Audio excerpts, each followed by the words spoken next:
Operasi ketenteraan yang sepatutnya mengambil masa 90 minit bertukar menjadi pertempuran sengit selama 15 jam setelah dua buah helikopter Amerika Black Hawk ditembak jatuh dan menyebabkan tentera Amerika Syarikat yang cedera dikepung musuh. Pertempuran di Mogadishu, Somalia antara kisah pertempuran dengan musuh yang dianggap lebih lemah. Sekumpulan tentera elit Amerika Syarikat ditugaskan untuk menangkap dua orang pejuang militan Somalia yang sangat dikehendaki bernama Mohamed Farah Aidid dan dua orang pembantu setia beliau. Kisah ini ada diceritakan dalam buku dan filem blockbuster barat. Akan tetapi, kisah sebenar yang terjadi adalah lebih penting untuk diketengahkan selain dari penceritaan sudut Hollywood sahaja. Jadi, video kali ini kami akan berkongsi kisah Black Hawk Down dari Malaysia. Teruskan menonton. Sejarah ringkas Somalia. Somalia adalah negara yang kecil dan tandus, akan tetapi lokasinya yang strategik di bahagian sepanjang pantai sebelah timur Afrika menjadikannya sejak dari dahulu lagi sebagai tumpuan penjajah dari Eropah sehingga kurun ke-20. Apabila Somalia mendapat kemerdekaan dari penjajahan Eropah pada tahun 1960, ketiadaan pemerintah di waktu itu telah membuka peluang kepada pejuang militan diktator yang kejam bernama Muhammad Siad Barre. Selepas Barre menggulingkan kerajaan, beliau memaksa rakyat Somalia menjadi bahan eksperimen untuk projek sosialisasi saintifik hasil sokongan daripada Soviet Union. Akan tetapi, ianya hanya membawa lebih keburukan untuk rakyat yang sememangnya sudah berada di dalam ekonomi yang teruk dan masalah kebuluran yang berleluasa. Akhirnya, Barre dilucutkan jawatan semasa kekecohan dan keganasan oleh rakyat pada tahun 1991. Ini sekali lagi menyebabkan kerajaan Somalia tiada pemerintah. Kali ini, tampuk pemerintahan diambil oleh bukan seorang diktator, akan tetapi oleh satu puak yang mempunyai komander yang kejam, termasuklah orang kuat yang dilatih oleh pihak Soviet, Jeneral Mohamed Farah Aidid. Hingga tahun 1992, masalah kebuluran yang serius telah menyebabkan kematian sehingga 100,000 orang dalam masa hanya 5 bulan sahaja. Usaha United Nations ataupun UN membawa masuk bekalan makanan tersekat dengan masalah ketidakstabilan politik dan huru-hara dalam negara. Pihak berkenaan berusaha keras untuk mengelakkan peningkatan kematian, iaitu dianggarkan 2 juta rakyat Somalia mati akibat kebuluran. Apabila bantuan makanan sampai, ianya akan dicuri dan jatuh di tangan puak pejuang militan, bergantung kepada siapa yang berjaya mencuri bekalan tersebut dahulu. Akan tetapi, Jeneral Aidid yang angkuh enggan menerima sebarang bantuan dan menyatakan beliau tidak perlukan orang luar dan mengugut akan membunuh semua pihak dari misi bantuan. Keganasan terus berlaku hingga tahun berikutnya dan pada tahun 1993, tentera puak militan Aidid ini telah mula menyerang dan membunuh pihak dari misi keamanan. Kemudiannya pada tahun 1993, misi bantuan dan keamanan UN beralih dari misi bantuan keamanan kepada usaha untuk menangkap Aidid dan pengikutnya. Misi pihak tentera UN yang berada di sana adalah untuk menjaga keamanan, akan tetapi tugas yang digalas sangat berbahaya. Kempen ketenteraan.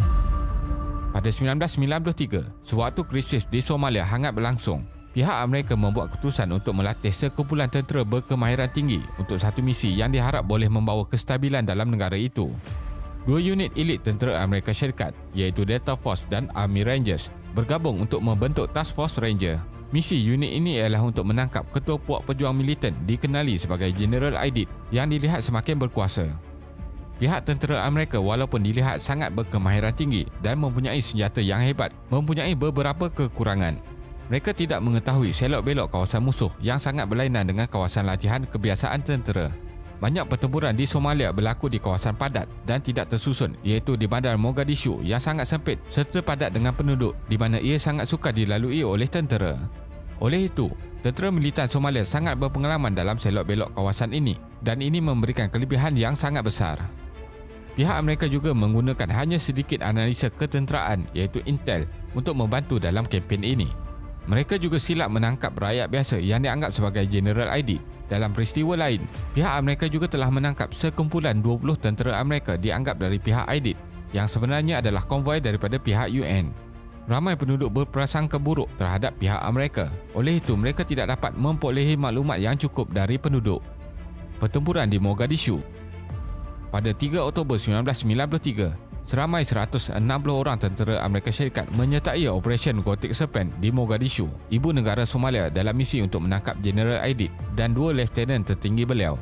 Pasukan terlibat terdiri dari unit tentera Amerika yang paling elit. Pasukan tentera Amerika Syarikat bergerak ke sebuah bangunan usang di Mogadishu yang dipercayai berlaku pertemuan melibatkan Aidid. Rancangan dibuat di mana pasukan Delta Force akan memasuki bangunan tersebut dan Ranger akan mengawal di luar. Pasukan Delta Force menangkap 24 orang pengikut Aidid, akan tetapi tidak berjaya menangkap target sebenar.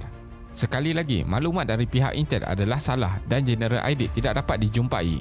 Pasukan Ranger memecah masuk ke dalam bangunan dengan bantuan dari peluru berpandu Black Hawk, menyebabkan pengikut Aidid mula menyerbu di kawasan tersebut, termasuklah penduduk yang bersenjata, dan berlaku kekecohan yang sangat teruk kerana mereka menjangkakan sedang diserang pihak Amerika Syarikat.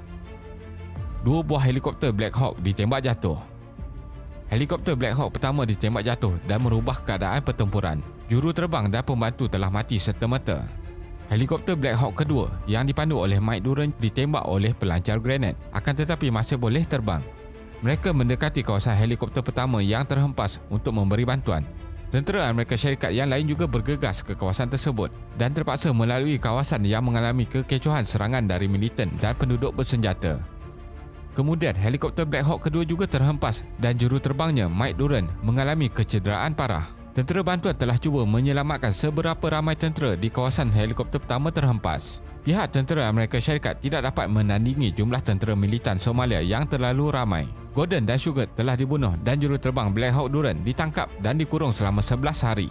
Apabila tentera dari 10 Mountain Division datang memberi bantuan kepada tentera yang terperangkap, di mana mereka juga disertai oleh pasukan keamanan UN Pakistan dan Malaysia. Bagaimana tentera Malaysia memainkan peranan dalam misi ini? Dalam pertempuran di Mogadishu, United Nations Operation in Somalia 2 menghantar lebih 100 tentera dari Batalion ke-19 Tentera Diraja Malaysia. Pasukan ini adalah sebahagian dari tentera keamanan UN yang menyertai misi menyelamatkan tentera Amerika Syarikat yang terperangkap. Apabila helikopter Black Hawk pertama ditembak jatuh, konvoi menyelamat segera dihantar yang disertai oleh tentera UN Pakistan dan Malaysia. Misi ini adalah sangat sukar dan berbahaya. Konvoi ini membawa 100 kenderaan tentera UN sepanjang lebih 3 km dan juga dibantu oleh helikopter Black Hawk serta helikopter penyerang Cobra Amerika Syarikat untuk menyelamatkan tentera Ranger yang terperangkap.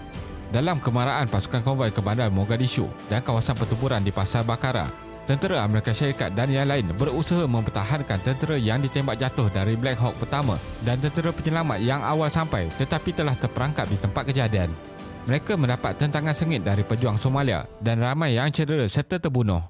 Kopral Mak Aznan Awang yang ketika itu berusia 24 tahun adalah satu-satunya tentera Malaysia yang terkorban di awal pagi pertempuran pada 4 Oktober. Beliau sedang memandu kereta perisai pengangkut Malaysia Condor dan kemudiannya diserang oleh roket granat militan Somalia. Kopral Mak Aznan terkorban manakala 7 lagi tentera Malaysia cedera dalam misi ini. Beliau telah dianugerahkan anugerah Seri Pahlawan Gagah Perkasa dalam keberaniannya. Rakan tentera seperjuangan dari Malaysia amat sedih mendengar berita kematian Kopral Mak Aznan. Namun mereka meneruskan misi seperti yang dirancang untuk menyerang tentera militan Somalia habis-habisan bagi membawa keluar tentera Ranger Amerika Syarikat dengan selamat. Mereka berjaya mengalahkan pengganas yang berselindung di bangunan-bangunan berdekatan. Tentera Amerika Syarikat berjaya ditemui dan ramai daripada mereka mengalami kecederaan parah. Mereka dibawa menaiki kereta perisai dan tentera yang tidak cedera turut mengikuti dari belakang untuk keluar dari kawasan pertempuran. Akhirnya, mereka berjaya keluar dari bandar Mogadishu pada pukul 6 pagi. Kesimpulannya, di sebalik keberanian anggota Seksyen Batalion ke-19 Regimen Askar Melayu di Raja Malaysia, usaha mereka disisihkan di media-media antarabangsa dan di dalam filem barat Black Hawk Down 2001 yang menggambarkan tentera Malaysia tiada peranan penting dalam misi ini. Filem perang Black Hawk Down hanya menonjolkan keberanian dan kejayaan satu pihak sahaja. Pihak UN telah berundur dari Somalia pada tahun 1995 dan Jeneral Aidid telah mati setelah pertempuran puak militan berlaku pada tahun 1996. Sehingga sekarang, Somalia masih tidak stabil dalam krisis kemanusiaan yang berpanjangan.